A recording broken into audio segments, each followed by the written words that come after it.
আপনারা কারা কারা একা একা যখন নামাজ পড়েন, নফল হোক সুন্নত হোক বা ফরজ হোক, যখন নামাজ পড়েন প্রায় রাকাতে সূরা কুল হুয়াল্লাহ পড়েন কারা কারা? একটু হাত তোলেন তো। আচ্ছা, হাত নামান। খুশি হয়ে হাত তুলছেন, মনে করছেন প্রশংসা পাবেন। প্রশংসা না, বরং একটা বদনাম পাওয়ার ভয় আছে। সূরা ইখলাস, এটাকে আমরা সাধারণত কুল হুয়াল্লাহ সূরা বলি, তাই না? ইখলাস মানেটা কি? আমরা যেহেতু এই সূরাগুলো নামাজের মধ্যে সবচেয়ে বেশি পাঠ করি, ঠিক না বেঠিক? এই সূরাগুলো অর্থাৎ শেষের দিককার সূরাগুলো আমরা যেহেতু বেশি নামাজের মধ্যে পাঠ করি, এই সূরাগুলোর অর্থ যদি আমি জানি, ব্যাখ্যা যদি আমি জানি, তাহলে নামাজের মধ্যে মনোযোগ ধরে রাখা সহজ হবে। কারণ আপনি মুখে কি পড়তেছেন আপনি নিজে অর্থ বুঝেন না, মন্ত্রের মতো পাঠ করতেছেন। যদিও না বুঝে পড়লেও আপনি সওয়াব পাবেন, কিন্তু না বুঝে পড়লে তো আর এই কোরআনে আল্লাহ কি বলেছে এটা জানতে পারবেন না। না জানলে সে অনুযায়ী আপনি আমলও করতে পারবেন না। এজন্য আমাদেরকে বুঝতে হবে। এজন্য সূরা ইখলাস সম্পর্কে আমরা জানি। ইখলাস এই সূরার নাম, সূরার নাম হলো সূরাতুল ইখলাস বা ইখলাসের সূরা। ইখলাস শব্দের একটা অর্থ হলো পিওর করা, খাঁটি করা। তার মানে আমাদের ইবাদতটা শুধু আল্লাহর জন্য হবে, খাঁটি হবে, এখানে কোনো ভেজাল অন্য কারোর জন্য সেটা হবে না। আমাদের দোয়াগুলো সব শুধু আল্লাহর জন্য হবে, খাঁটি এবং ফ্রেশ ভাবে আল্লাহর জন্য নিবেদন করবো, সাথে আর কারোর সেখানে শরীক করবো না। এই জন্য এই সূরার নাম ইখলাস, যে এই সূরার মধ্যে আল্লাহর ইবাদত, একত্ববাদ, তাওহীদ, এটাকে খাঁটি করবার নির্দেশ দেওয়া হয়েছে। আল্লাহর কোনো শরীক নাই, এই জন্য এটাকে সূরা ইখলাস বলা হয়েছে, খাঁটি করার সূরা, ঈমানকে বিশুদ্ধ করা, তাওহীদকে ঠিক করার সূরা। একইভাবে ইখলাসের আরো বিভিন্ন অর্থ এবং বিভিন্ন ব্যাখ্যা আছে, আমরা শুধু এটুকু বলি। এরপর আসা যাক সূরা কুল হুয়াল্লাহ। কেন আল্লাহ তাআলা এই সূরাটা নাজিল করলেন? কোরআন কারীমের বিভিন্ন সূরা, বিভিন্ন আয়াত নাজিলের প্রেক্ষাপট আছে, যেটাকে শানে নুজুল বলা হয়। কেন এই সূরা আল্লাহ তাআলা আমাদেরকে দিয়েছেন, এ সম্পর্কে প্রিয় নবী সাল্লাল্লাহু আলাইহি সাল্লামের এক সাহাবী, তার থেকে একটি হাদিস বর্ণিত আছে। সেই হাদিসের আলোকে আমরা জানি যে মক্কার মুশরিকরা, মক্কার কাফিররা, অবিশ্বাসীরা, তারা প্রিয় নবী সাল্লাল্লাহু আলাইহি সাল্লাম যখন তাওহীদের দাওয়াত দিলেন, আল্লাহর পথে আসার দাওয়াত দিলেন, তারা বলল, মুহাম্মদ, আমরা তো সবার বংশ পরিচয় জানি। সেই যুগে মানুষ উটের পর্যন্ত বংশ পরিচয় জানতো, শিখতো। তো নবী সাল্লাল্লাহু আলাইহি সাল্লামকে তারা জিজ্ঞাসা করেছে, মুহাম্মদ, তোমার যে আল্লাহর কথা বলো, ঈমান আনার জন্য বলো, তোমার আল্লাহর বংশ পরিচয়টা একটু আমাদেরকে জানাও। মক্কার মুশরিকদের এরকম হাস্যকর দাবি শোনার পর প্রিয় নবী সাল্লাল্লাহু আলাইহি সাল্লামের প্রতি আল্লাহ তাআলা এই সূরা নাজিল করে তাদের এই প্রশ্নটা যে অবান্তর, আল্লাহ তাআলার যে কোনো বংশ পরিচয় নাই, আল্লাহর যে কোনো জন্মদাতা নাই, তিনি যে কোনো জন্মদাতার মুখাপেক্ষী নন, সে বিষয়টাকে আল্লাহ তাআলা বিশদভাবে এই সূরাতে বিবৃত করেছেন, বর্ণনা দিয়েছেন। এই জন্য ওই প্রেক্ষিতে এই সূরাটা নাজিল হয়েছে।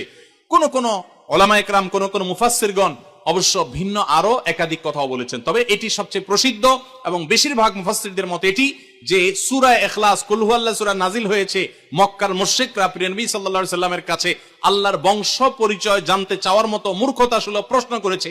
সেই প্রশ্নের জবাবে এই সূরায় আল্লাহ রাব্বুল আলামিন বিস্তারিত বিবরণ দিয়েছেন।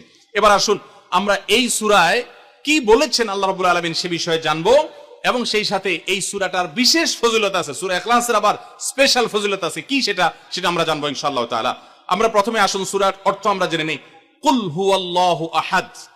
আমার সাথে সাথে আপনারা বলুন, কুল হুয়াল্লাহু আহাদ, আল্লাহুস সামাদ, লাম ইয়ালিদ ওয়া লাম ইউলাদ ওয়া লাম ইয়াকুল লাহু কুফুয়ান আহাদ। কুল হুয়াল্লাহু আহাদের অর্থ হলো বলুন। কুল মানে বলুন। এই কুলটা বড় কাফের কুল। আমরা অনেকে কয় রস্যকার কুল ও কুল বড়ই লিখতে যে কুল লেখি আমরা ওই রকম বলি। এই কাফটা ভেতর থেকে আসবে। কুল কুল কুল বললে তার অর্থ হবে বলো। আর যদি ছোট কাফের কুল অর্থাৎ বাংলায় করস্যকার কুল ও কুল লিখি যে আমরা এরকম কুল যদি বলেন, আরবিতে তার অর্থ হলো খাও। একটা হলো বলো, আরেকটা হলো খাও। অর্থের মধ্যে বেশ কম আছে না নাই? অনেক বেশ কম। কোথায় খাওয়া আর কোথায় বলা। এজন্য এই কফটাকে একটু শুদ্ধ করার চেষ্টা করতে হবে। কুল ভিতর থেকে, কুল কুল হুয়াল্লাহু আহাদ। এর অর্থ কি? কুল মানে বলুন। আল্লাহ তাআলা তার রাসূলকে বলছেন, হে রাসূল, আপনার ভেতরে যে বিশ্বাস আছে তাওহীদের প্রতি, সেই বিশ্বাসকে প্রকাশ করে বলুন, হুয়াল্লাহু, হুয়া মানে তিনি, আল্লাহ মানে তো আল্লাহ, বলুন যে তিনি আল্লাহ, আহাদ মানে একক, অদ্বিতীয়, তার কোনো শরীক নাই, তার কোনো অংশীদার নাই, তিনি একক। বংশ পরিচয়ে তার থাকার প্রশ্নই ওঠে না। যিনি একক, যিনি অদ্বিতীয়, যার কোনো শরীক নাই এবং যার কোনো পার্টনার নাই, যার কোনো ফ্যামিলির সদস্য নাই, যিনি একক, তার বংশ পরিচয় জানতে চাওয়া এটা মূর্খতা এবং অজ্ঞানতা। এজন্য আল্লাহ রাব্বুল আলামিন জানিয়েছেন, কুল হুয়াল্লাহু আহাদ, বলে দিন তিনি আল্লাহ যিনি একক, আল্লাহুস সামাদ, আল্লাহ হলেন সমাদ। সমাদ শব্দের অর্থ হলো যে তিনি হলেন সেই মহান সত্তা, সবাই যার কাছে মুখাপেক্ষী, তিনি কারোর কাছে মুখাপেক্ষী নন। সমাদ মানে হলো যিনি অমুখাপেক্ষী, যিনি কারো মুখাপেক্ষী না। পৃথিবীর সকল সৃষ্টি তার মুখাপেক্ষী, তিনি কারো মুখাপেক্ষী না। যেহেতু তিনি কারো মুখাপেক্ষী না, অতএব তার বাপেরও প্রয়োজন নাই, তার মায়েরও প্রয়োজন নাই, তার সন্তানের প্রয়োজন নাই, বন্ধুর প্রয়োজন নেই, তার কারোর কোনো প্রয়োজন নেই। সবার তাকে প্রয়োজন, কিন্তু তিনি কারোর কাছে মুখাপেক্ষী নন। আল্লাহুস সামাদ লাম ইয়ালিদ ওয়া লাম ইউলাদ, যেহেতু তিনি কারো মুখাপেক্ষী নন, এজন্য তিনি কাউকে জন্ম দেননি। ওয়া লাম ইউলাদ, এবং তাকেও কেউ জন্ম দেয়নি। যেহেতু তিনি কারো মুখাপেক্ষী না, এজন্য তার বাপ মারও প্রয়োজন নাই। আমরা দুনিয়াতে আসার জন্য বাপ মার মুখাপেক্ষী, বাপ মা ছাড়া আসতে পারি না। যেহেতু আল্লাহ কারো মুখাপেক্ষী নন, এজন্য তার কোনো জন্মদাতার প্রয়োজন হয়নি। ওয়া লাম ইউলাদ, এবং তিনি কাউকে জন্ম দেননি। কারণ আমাদের সন্তান সন্ততি জন্ম দিতে হয় আমাদের প্রয়োজনে, কারণ আমার বংশধারা ধরে রাখতে হবে, আমার নামটা ধরে রাখতে হবে, আমার সম্পদ রক্ষণাবেক্ষণ করতে হবে, বৃদ্ধকালে আমাকে দেখাশোনা করতে হবে। এইসব কারণে আমাদের সন্তানের প্রয়োজন হয়। আল্লাহ তাআলা যেহেতু মুখাপেক্ষী নন কোনো কিছুর প্রতি, এই জন্য তার কাউকে জন্ম দিয়ে তার বংশটিকে রাখারও প্রয়োজন নাই, আবার তাকে কেউ জন্ম দেওয়ারও প্রয়োজন নাই। ওয়ালাম ইয়াকুল্লাহু কুফুয়ান আহাদ, আর তার কোনো সমকক্ষ নাই, তার সমান কেউ নাই, তার সাথে কোন প্রকার সাদৃশ্য হতে পারে এমন আর কেউ নেই। তিনি অদ্বিতীয়, তিনি একক। এই ছোট ছোট 4টি সূরায় আল্লাহ তাআলার 3টি গুণবাচক নাম আল্লাহ উল্লেখ করেছেন। আল্লাহর মূল নাম যেটা, সেটা উল্লেখ করেছেন আল্লাহ, তার জাতে পাকের নাম। আর এর পাশাপাশি আরো 2টি গুণবাচক নাম উল্লেখ করেছেন। এক হলো আহাদ, মানে একক, এটা আল্লাহর গুণবাচক নাম। আর হলো সমাদ, এটাও আল্লাহর গুণবাচক নাম। এই নামগুলো আল্লাহ তাআলা উল্লেখ করেছেন। এই যে সূরাটা, সূরা ইখলাস আমরা জানলাম, এর অর্থ আমরা শুনলাম। এই সূরার ফজিলত কি?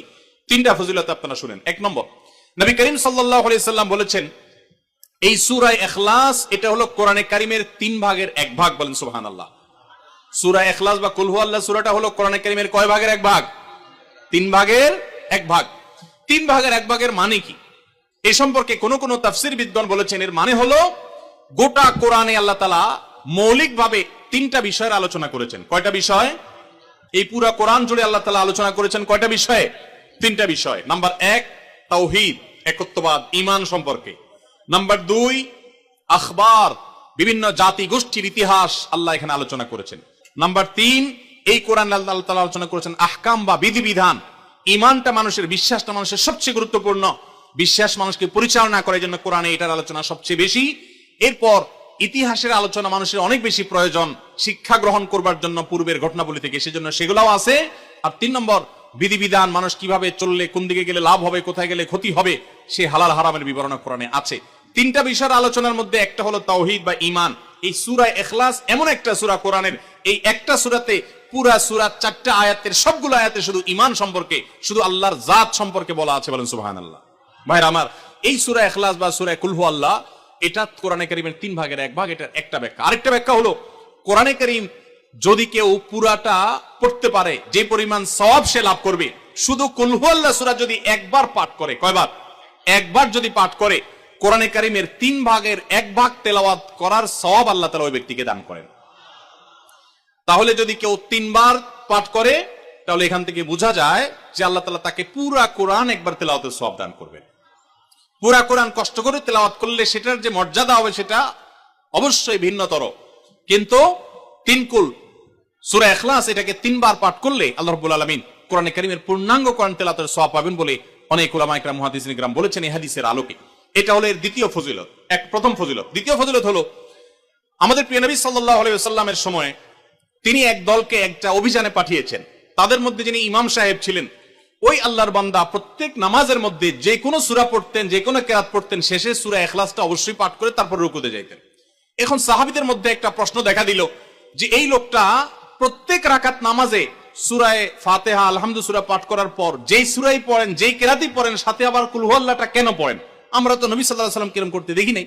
তখন সাহাবীরা এসে নবী সাল্লাল্লাহু আলাইহি ওয়াসাল্লামকে জিজ্ঞাসা করলেন, ইয়া রাসূলুল্লাহ, আমাদের ইমাম সাহেব যাকে আমাদের সাথে আপনি দিয়েছেন, যিনি আমাদের সাথে আছেন, এই ব্যক্তি প্রত্যেক রাকাতে অন্য যা পড়ুক আর না পড়ুক এই কুল হুয়াল্লাহ সূরাটা উনি পড়েই পড়ে, এটা উনি ছাড়ে না, এর কারণটা কি? তখন নবী সাল্লাল্লাহু আলাইহি ওয়াসাল্লাম জিজ্ঞাসা করলেন ওই ব্যক্তিকে যে তুমি কেন এই সূরা পাঠ করো?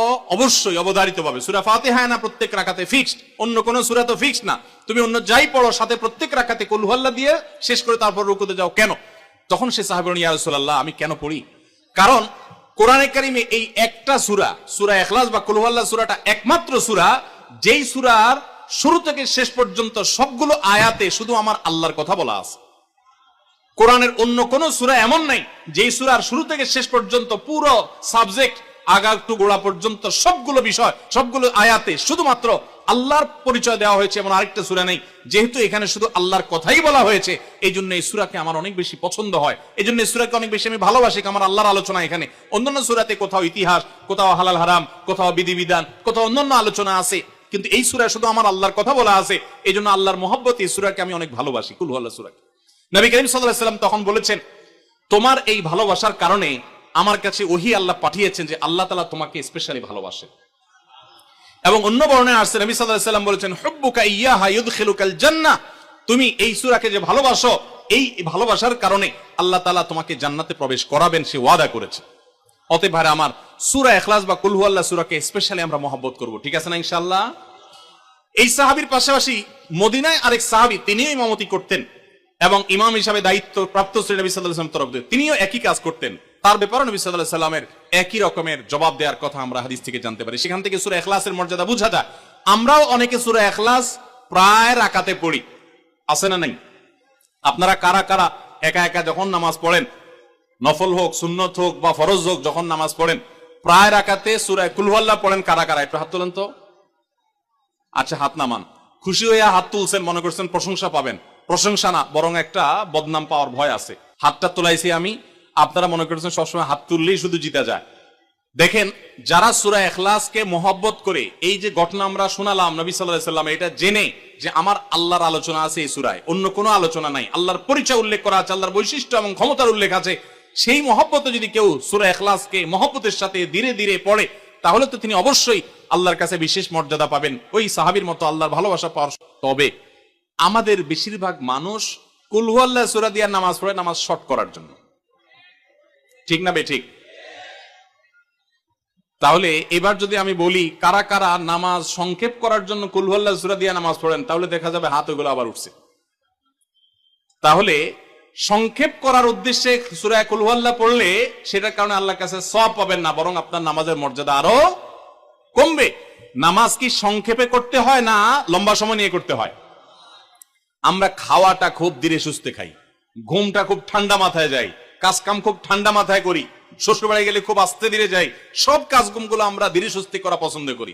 শুধু নামাজের বেলা আসলে, জিকির তসবির বেলা আসলে আমরা 4G 5G গতিতে, তুফান মেইলের গতিতে যত তাড়াতাড়ি সম্ভব করার চেষ্টা করি। সব জায়গায় গতি ভালো না, মোবাইলের নেট স্পিডের গতি ভালো বুঝলাম, কিন্তু তেলাওয়াত যে যত ধীরে ধীরে করবে, নামাজ যে যত আস্তে আস্তে পড়বে, আপনি মসজিদে লক্ষ্য রাখবেন, আপনার মসজিদে যেই লোকটার নামাজে সবচেয়ে বেশি সময় লাগায়, যেই লোকটার 2 রাকাত নামাজে সবচেয়ে বেশি সময় ব্যয় করে, আপনি নিশ্চিত ধরে নেবেন এই লোকটার নামাজি হিসাবে তত আল্লাহর কাছে প্রিয় এবং শ্রেষ্ঠ। অতএব সময় নিয়ে নামাজ পড়বো তো ইনশাআল্লাহ। আমাদের অনেকেরই তাড়াহুড়া করে নামাজ পড়ার স্বভাব আছে ভাইরা, ভালো না এটা। যাই হোক, তো সূরা ইখলাস আমরা এটাকে সংক্ষেপ করার জন্য পড়বো না, মহব্বত করার জন্য পড়বো আজ থেকে, ঠিক আছে তো ইনশাআল্লাহ।